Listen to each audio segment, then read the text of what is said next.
place de jeu de Caroline Bay, située à Oamaru, dans l'île du sud de la Nouvelle-Zélande, est une ponctuation ludique qui s'intègre dans la logique beaucoup plus large d'une voie verte d'agglomération qui traverse en fait toute la ville et qui relie le cœur de ville, les quartiers résidentiels, avec les plages et les zones de délassement qui se situent en bord de mer et qui mènent plus loin sur les falaises. Et c'est une place de jeu qui mutualise aussi notamment son stationnement et ses autres équipements et services comme les toilettes, comme le restaurant, avec d'autres types d'équipements publics.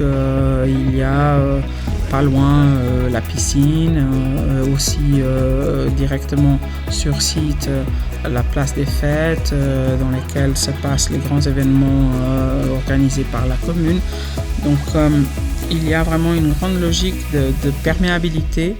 et d'intégration urbaine. Donc c'est pas une place de jeu conçue en isolation, mais vraiment comme faisant partie prenante active de tout un écosystème, permettant finalement aux gens de rehausser la qualité de leur vie au quotidien et la qualité de leurs loisirs de proximité. Dans cette logique, c'est un parc qui vraiment est conçu avec tous les nouveaux standards d'inclusivité et de progressivité dans les âges. Donc on a vraiment une logique de parcours ludique dans lesquels on va avoir différents épisodes ludiques. On a une partie assez importante qui est dédiée à apprendre à faire du vélo, à rouler en draisienne, à roller, en trottinette, qui finalement simule l'organisation d'une ville avec des rues, avec des feux, avec des stops, avec toutes les règles de circulation. Il n'y a pas de séparation. On peut très bien partir avec son vélo ou sa trottinette dans le reste de la place de jeu et revenir à ce secteur-là pour pouvoir faire quelque chose de plus formalisé, ou au contraire transgresser et utiliser cet espace finalement comme on utiliserait n'importe quel autre espace roulable. Mais donc c'est assez intéressant de voir qu'on a mis en place un vrai espace roulable pour pouvoir justement se dédier finalement au plaisir de tous les jeux qui impliquent des roues, qui sont vraiment une partie importante du quotidien des enfants aujourd'hui. On a aussi d'autres lisières qui sont intéressantes. D'abord, on commence déjà, quand on transitionne depuis l'espace rue et l'espace du reste de la voie verte, on rentre dans la place de jeu avec des éléments de balançoire qui sont plutôt dédiés à un public familial, y compris avec une innovation qu'il est rare de voir, qui est une balançoire adaptée à des parents qui voudraient se balancer avec leur enfant tout petit. Donc ça, c'est vraiment quelque chose qu'il est bon de mettre en valeur et qu'on pourrait très bien importer chez nous. Et il y a aussi des jeux d'équilibre, des trampolines, différentes lisières finalement ludiques qui vont en fait sortir un peu des codes habituels du zoning par type de jeu et qui vont s'intégrer chemin faisant finalement pour passer d'un espace ludique à l'autre. Il y a, et c'est vraiment un des points forts de cette place de jeu très exemplaire et sur lequel il faudrait qu'on s'appuie pour pouvoir mieux travailler les places de jeu chez nous, d'avoir cette logique justement qui est propre à la bande ludique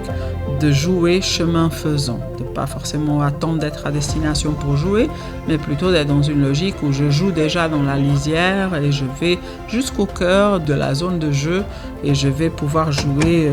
dès déjà le stationnement, là où je me suis garé avec mes parents, ou dès déjà le cheminement de la voie verte qui m'amène à pied ou à vélo sur la place de jeu.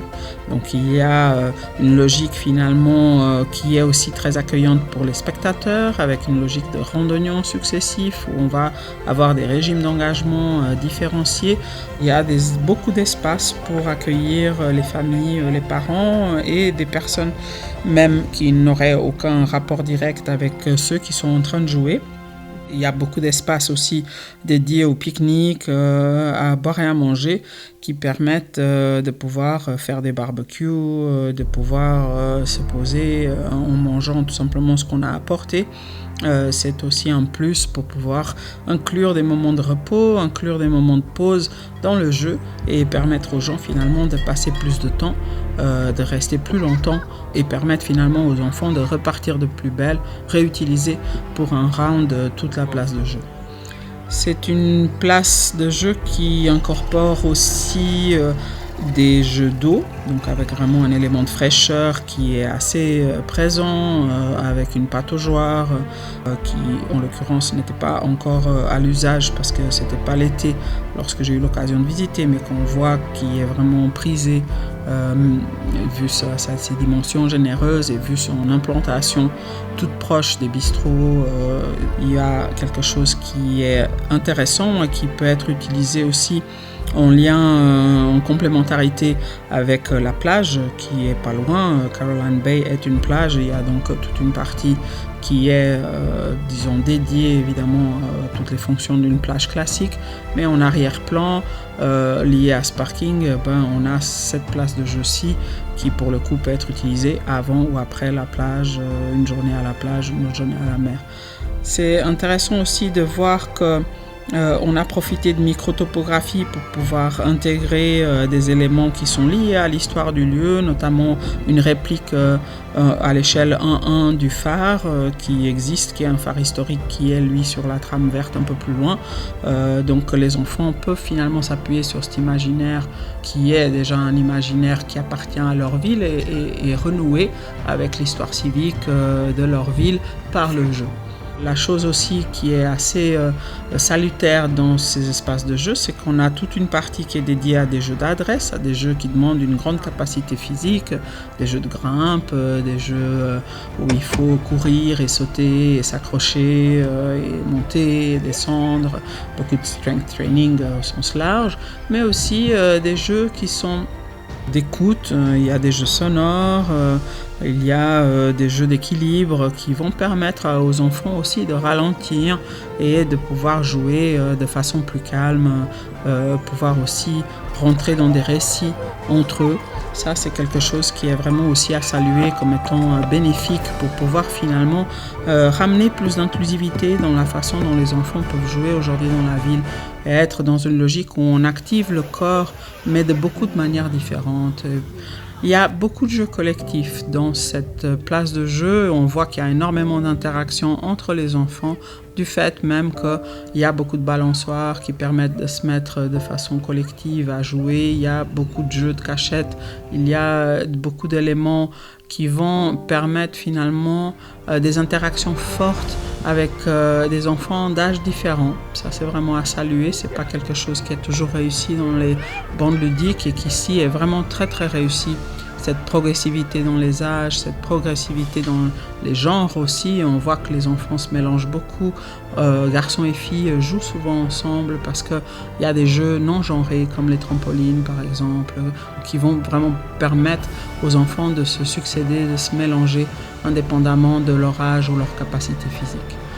C'est à saluer, je pense que c'est vraiment un exemple clé. On voit que les enfants et leurs familles restent des heures. C'est bon signe, ça veut dire que vraiment il y a une appropriation forte qui est là et on voudrait pouvoir importer certaines de ces idées en Europe pour pouvoir créer des bandes ludiques chemin faisant qui s'intègrent elles aussi bien dans ces dynamiques de la vie quotidienne et des loisirs de proximité du week-end pour pouvoir justement générer plus de temps plein dans nos vies et faire en sorte que les familles aient envie de rester en ville et n'aient pas forcément toujours à céder à cette tentation de se mettre au vert pour trouver des beaux espaces de jeu pour leurs enfants.